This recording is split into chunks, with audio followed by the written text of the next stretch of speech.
देश दुनिया की अहम खबरों के लिए देश प्रदेश में आज हम बात करेंगे देश की सबसे बड़ी खबर के साथ ही राज्यों की महत्वपूर्ण खबरों की और जानेंगे कि आज देश की दिल्ली, हरियाणा, पंजाब, हिमाचल प्रदेश, छत्तीसगढ़, मध्य प्रदेश, राजस्थान, महाराष्ट्र, उत्तर प्रदेश, उत्तराखंड के साथ ही अन्य राज्यों के अहम खबरें क्या रहने वाली हैं। और इन अहम खबरों के लिए हमारे साथ विभिन्न प्रदेशों से हमारे संवाददाता जुड़ेंगे और हम उनसे जानेंगे कि उस प्रदेश में किन बड़ी खबरों पर आज नजर रहेगी। और सबसे पहले सीधे रुख करते हैं मध्य प्रदेश की राजधानी भोपाल, जहां पर हमारे साथ जुड़ रहे हैं हमारे सहयोगी अनिरुद्ध सोनी। अनिरुद्ध, आज मध्य प्रदेश की बात कर ले तो किन बड़ी खबरों पर नजर रहने वाली है? देखिए, आज मुख्यमंत्री डॉक्टर मोहन यादव का ग्वालियर चंबल संभाग का दौरा है और आज का दौरा इसलिए भी अहम है कि वे सबसे पहले ग्वालियर पहुंचेंगे और ग्वालियर के बाद वे मुरैना रवाना होंगे। मुरैना में सबसे बड़ा जो कार्यक्रम है वो वहाँ एक रोजगार मेला है, जिसमें आज सरकार ऐसा दावा कर रही है कि 7 लाख युवाओं को प्रतीकात्मक रूप से रोजगार पत्र सौंपे जाएंगे और ये काफ़ी बड़ा प्रोग्राम है। इसके अलावा वे वर्चुअली ग्वालियर से अहमदाबाद की एक फ़्लाइट का भी उद्घाटन करेंगे, कानून व्यवस्था को लेकर समीक्षा बैठक भी करेंगे, जन आभार यात्रा भी निकालेंगे। मतलब कुल मिला के आज का दिन ग्वालियर चंबल का रहेगा मुख्यमंत्री डॉक्टर मोहन यादव का। और वे वहाँ सबसे बड़ा जो उनका प्रोग्राम है वे रोजगार मेले में आएंगे। और इसके अलावा हम बात करें पूर्व मुख्यमंत्री उमा भारती की, तो उमा भारती लगातार पिछले 2 दिनों से भोपाल में जो डॉग बाइट, कुत्तों के काटने की घटनाएं हो रही हैं उसको लेके चिंतित नजर आ रही हैं और उन्होंने मुख्यमंत्री डॉक्टर मोहन यादव को इस बारे में पत्र भी लिखा है। और कल उन्होंने भोपाल में पशु आश्रय स्थल आसरा का दौरा भी किया। हालांकि वे आसरा की जो व्यवस्थाएं थी उससे काफ़ी प्रसन्न नजर आई। उन्होंने संतोष जाहिर किया कि जो स्ट्रीट डॉग्स के लिए आसरा में व्यवस्थाएं की गई है वो बिल्कुल चाक चौबंद है और सरकारी विभाग होने के बाद भी यहाँ बहुत अच्छा काम हो रहा है। लेकिन आज वे डॉग बाइट को लेकर नगर निगम के अफसरों से मुलाकात करेंगी और उन्हें बताएंगी कि पिछले 20 दिनों में देखा जाए तो भोपाल में कुत्तों के काटने से 2 बच्चों की मौत हो चुकी है और 500 से ज़्यादा लोगों को कुत्तों ने काटा है। तो आज उमा भारती नगर निगम के अफसरों के साथ अपनी बैठक करेंगी और इसी को लेकर उन्होंने जो पत्र भी लिखा है उसमें भी यही बिंदु उठाए कि इस तरह की घटनाएं रोकी जाए और इसकी व्यवस्था की जाए कि लोगों को, आम जनता को स्ट्रीट डॉग से और आवारा घूमने वाले कुत्तों से परेशानी ना हो। बिल्कुल। अगर विपक्ष की बात कर लें, विपक्ष पार्टियों की तरफ से क्या कुछ आज हलचल रहेगी, क्योंकि कुछ ही समय बाद लोकसभा चुनाव होने वाले हैं और उसके पहले राज्यसभा चुनाव भी है, तो क्या कुछ हलचल विपक्षी पार्टियों में? देखिए, मध्य प्रदेश कांग्रेस में जब से जीतू पटवारी पीसीसी के चीफ बने तब से वो लगातार संगठन को मजबूत करने की कोशिश कर रहे हैं। और अगर वास्तविकता कांग्रेस पार्टी की मध्य प्रदेश यूनिट की बताई जाए तो पार्टी में भोपाल कार्यालय जो मुख्यालय है उसमें पूरी तरह से निराशा का माहौल है। और ये निराशा का माहौल 2023 में जो पार्टी को, कांग्रेस पार्टी को करारी हार मिली उसके कारण ही है। और देखा जाए तो पिछले ही दिनों कांग्रेस के 2 नेताओं में जो एक प्रकोष्ठ के प्रदेश अध्यक्ष थे और प्रवक्ता थे, आपस में विवाद भी हुआ। तो लगातार विवाद की स्थिति मध्य प्रदेश कांग्रेस की यूनिट में है और चारों तरफ निराशा का माहौल है। और इस निराशा के माहौल में PCC chief Jitu Patwari party के संगठन में जान फूंकने की पूरी कोशिश कर रहे हैं। वे लगातार अलग अलग जिलों में, संभागों में बैठक ले रहे हैं। लेकिन मध्य प्रदेश में देखा जाए तो अगले कुछ दिनों बाद बैठक होने वाली है, लेकिन फिलहाल तो पीसीसी में बिल्कुल सन्नाटे का माहौल ही नजर आता है। बिल्कुल। और अगर मौसम की बात करें, मौसम का हाल कैसा है मध्य प्रदेश में? देखिए, मध्य प्रदेश में जो मौसम का हाल है, लगातार ठंड बनी हुई है, लेकिन पिछले 3 दिनों से दिन के तापमान में बढ़ोतरी होने से ठंड का असर थोड़ा कम हुआ है। लेकिन सुबह और शाम को तेज ठंड अभी भी पड़ रही है और उत्तर भारत से जो हवाएं आ रही हैं उसके कारण यहाँ पे मौसम ठंडा है। लेकिन मौसम विभाग का अनुमान है कि अगले कुछ दिनों में पारा और बढ़ेगा और लोगों को ठंड से थोड़ी राहत मिल सकती है। अगर कल की, अगर हम कुछ अहम खबरों की बात कर लें तो कल क्या कुछ अहम खबरें थी? कल भोपाल की अहम खबरों में सबसे बड़ी खबर थी कि बीएमएचआरसी भोपाल मेमोरियल जो हॉस्पिटल एंड रिसर्च सेंटर है उसमें सीबीआई ने रेड मारी थी। और ये रेड कुछ इक्विपमेंट खरीदी और आर्थिक अनियमितताओं को लेकर ही थी। हाल ही में जो सीबीआई जांच कर रही है नर्सिंग कॉलेज के फर्जीवाड़ों का, उसी के कड़ी भी बीएमएचआरसी से जुड़ी हुई दिखाई दे रही है। और देर रात तक कर्मचारियों से वहाँ पूछताछ होती रही। हालांकि बीएमएचआरसी की जो डायरेक्टर है वो इसे छापा नहीं बोल रही है। उनका कहना था कि ये सीबीआई कुछ जानकारी जानकारी लेने आई थी, लेकिन सीबीआई के सूत्र बताते हैं कि ये पूरी तरह से बड़ी कार्रवाई थी जिसमें इक्विपमेंट खरीदी में करोड़ों का घोटाला सामने आया है और नर्सिंग जो फर्जीवाड़ा है उसके तार भी बीएमएचआरसी से जुड़े हुए नजर आ रहे हैं, और जिसकी अभी जांच की जा रही है। कर्मचारियों से देर रात तक सीबीआई ने पूछताछ की है वहां। बिल्कुल अनुराध, आप हमारे साथ बने रहिए। आप सीधे रुक करते हैं छत्तीसगढ़ की राजधानी रायपुर का। हमारे साथ जुड़ रहे हैं वहां से शशिकांत साहू। शशिकांत, छत्तीसगढ़ में किन बड़ी खबरों पर आज नजर रहने वाली है? हुआ था, 3 जवान शहीद हो गए थे और 12 जवान घायल हो गए थे। और कल शहीद जवानों को श्रद्धांजलि देने के बाद जो है राजधानी रायपुर पहुंचे मुख्यमंत्री विष्णुदेव साय ने कल रात जो है एक हाई लेवल मीटिंग अधिकारियों के साथ ली है। अधिकारियों के साथ बैठक लेने के बाद जो है विस्तृत चर्चा इस बैठक में की गई और उन्होंने जिस तरह से मुख्यमंत्री विष्णुदेव साय ने कहा कि पिछली सरकार में नक्सलवाद के खिलाफ गंभीरता से लड़ाई नहीं लड़ी, जिसके कारण जो है नक्सलवाद अभी भी मौजूद है। जब हमारी सरकार आई है तो अब नक्सलवाद के खिलाफ लड़ाई मजबूती के साथ लड़ी जाएगी। उनका साफ तौर पर मुख्यमंत्री ने कहा है कि पुलिस प्रशासन और आला अधिकारियों को निर्देश दिए हैं कि जिस तरह से नक्सल उन्मूलन अभियान चलाया जाए, साथ ही जो है नक्सलियों को किस तरह से वहां से खदेड़ा जाए।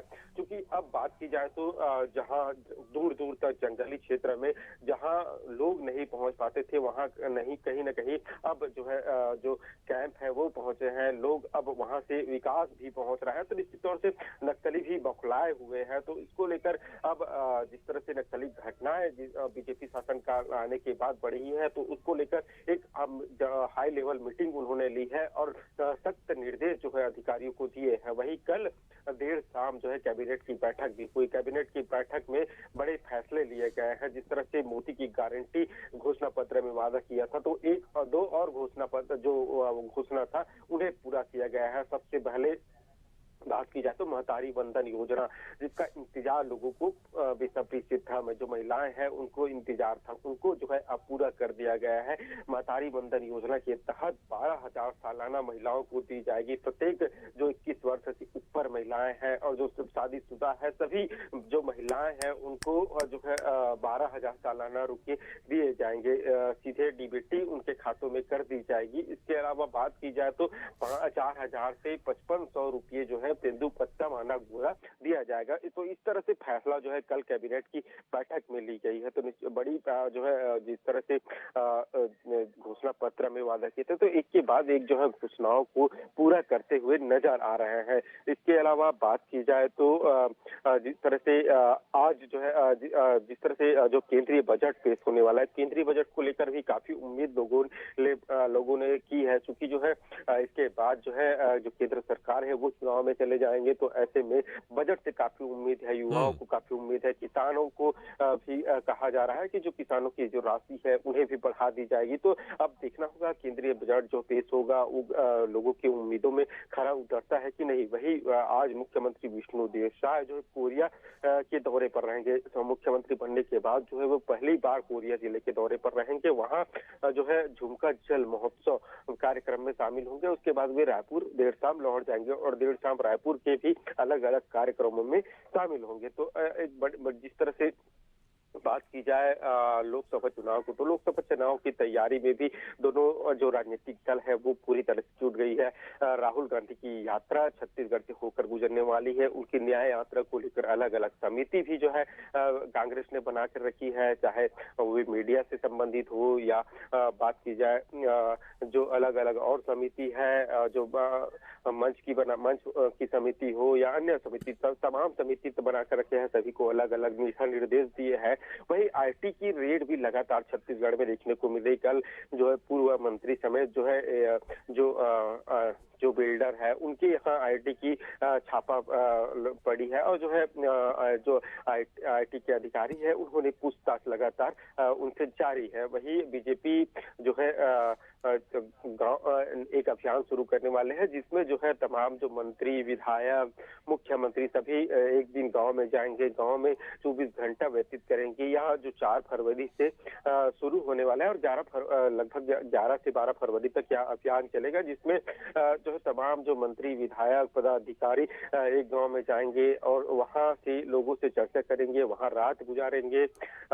हालांकि जो है विधानसभा की सत्र भी चलेगी, तो ऐसे में शनिवार रविवार जिस दिन सत्र नहीं रहेगा उस दिन जो विधायक और मंत्री और जो मुख्यमंत्री है वो जाएंगे। तो इस तरह से बात की जाए तो ये तमाम खबरें हैं। और वही मौसम की बात कर ली जाए तो मौसम में जिस तरह से बादल लगातार छाए हुए हैं, मौसम में लगातार परिवर्तन देखने को मिल रहा है, ठंड भी महसूस की जा रही है, वही पारा भी लगातार बढ़ते जा रहा है, जिसके चलते लोगों के तबीयत खराब अधिक से अधिक हो रहे हैं। लोग अस्पताल में काफी संख्या में लोग पहुंच रहे हैं, ओपीडी काफी भीड़ नजर आ रही है, लोगों को सर्दी खांसी और बुखार की जो शिकायत है वो लगातार मिल रही है। हालांकि जो है जो स्वास्थ्य विभाग है वो सतर्कता बढ़ते हुए है, लोगों को जो वायरल फीवर है और सर्दी खांसी है उससे बचने के लिए जो तमाम व्यवस्था है वो भी की जा रही है। जी बिल्कुल बिल्कुल शशिकांत, हम दोबारा आपके पास लौटेंगे। आप सीधे रुख करते हैं हम उत्तर प्रदेश का। लखनऊ से हमारे साथ जुड़ रहे हैं राशिद अलवी।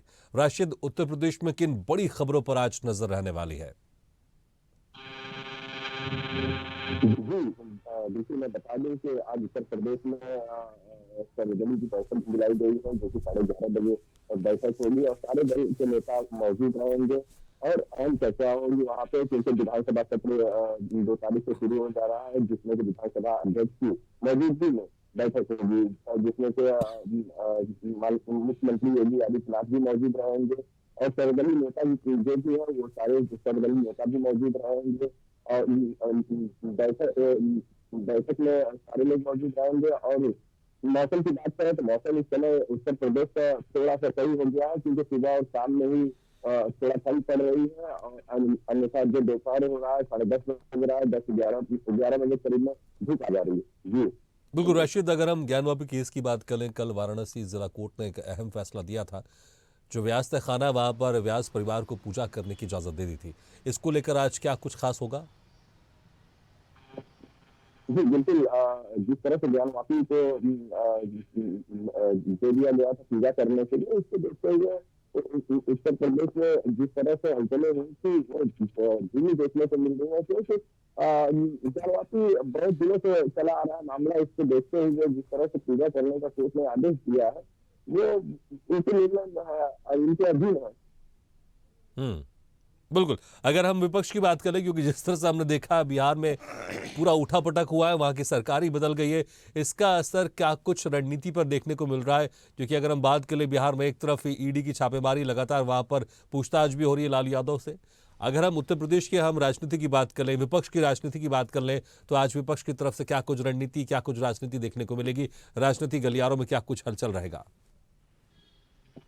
जी बिल्कुल, जिस तरह से लोकसभा चुनाव आ रहा है उसको देखते हुए, जिस तरह से बिहार में सत्ता पलटी है, बीजेपी के पाले में चली गई है, उसको देखते हुए कांग्रेस में भी हलचल मची हुई है। लगातार प्रदेश कार्यालय में बैठक हो रही है, लगातार अपने कार्यकर्ताओं को साधने का काम कर रही है। जो पूरे विधायक एमएलसी है उनको भी बुलाकर बैठक की जा रही है।